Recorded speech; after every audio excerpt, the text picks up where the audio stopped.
Buenas tardes, mis queridas y mis queridos estudiantes, espero se encuentren bien. El día de hoy les explicaré el uso de can, can't, have to y don't have to or doesn't have to. Entonces, primero debemos aclarar qué es can. Can es un verbo modal. ¿Qué significa esto? Los verbos modales van a ser verbos que van a tener dos características. La primera es que no cambian, es decir, can siempre va a ser exactamente igual entre todos los sujetos. Nunca cans ni nada por el estilo. Una S no se le agrega porque el verbo nunca cambia.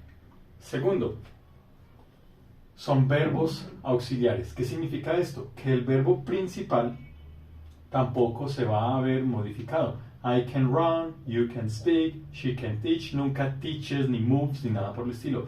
Siempre van a ser de esta manera. Ahora bien, estas son las reglas del verbo modal, pero ¿para qué lo utilizamos?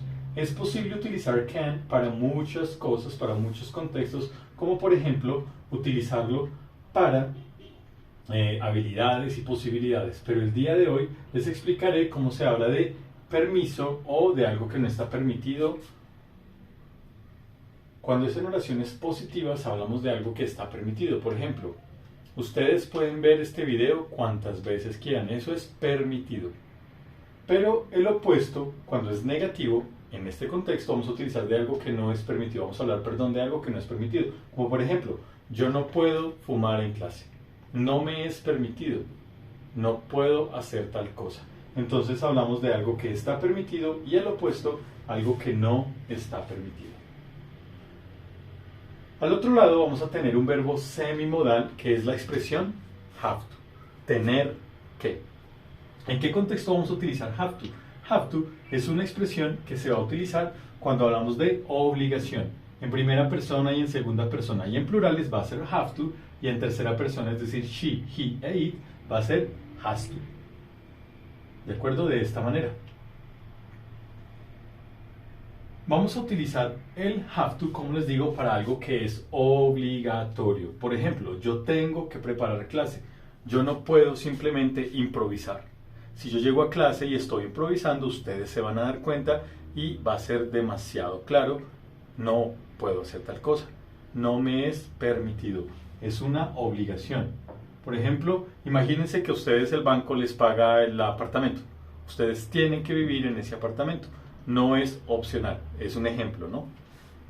O ella tiene que escribir correos. Muchos o muchas de ustedes quizás en su trabajo tengan que hacer esto. She has to write emails. Todo el día tienen que responder correos de clientes o de personas o de estudiantes, demás. ¿De acuerdo? Y al igual que aquí, vamos a tener el opuesto, que es algo opcional. Cuando utilizamos el negativo, que es en tercera persona, doesn't have to, o en plurales, don't have to, vamos a hablar de algo que es opcional. ¿De acuerdo? ¿Qué significa esto? Cuando hablamos de algo opcional, es aquí no hay opción. Yo sí o sí tengo que preparar clase. Ustedes tienen que vivir en un apartamento, por ejemplo, o ella tiene que escribir correos. Pero aquí es, por ejemplo, él no tiene que tomar notas. Es una opción. Si lo hace, perfecto. Si no lo hace, pues también perfecto. Es su decisión. Entonces, de esta manera es que se maneja la opción. Have to es una obligación. Don't have to o doesn't have to son opcionales. ¿De acuerdo?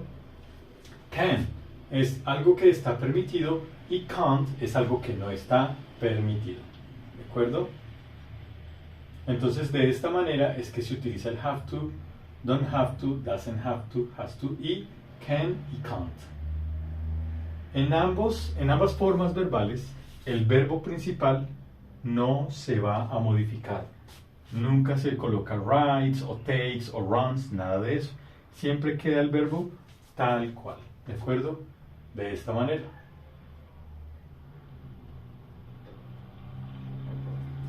En la descripción dejaré un ejercicio de práctica. Recuerden llegar a clase con preguntas. Muchas gracias.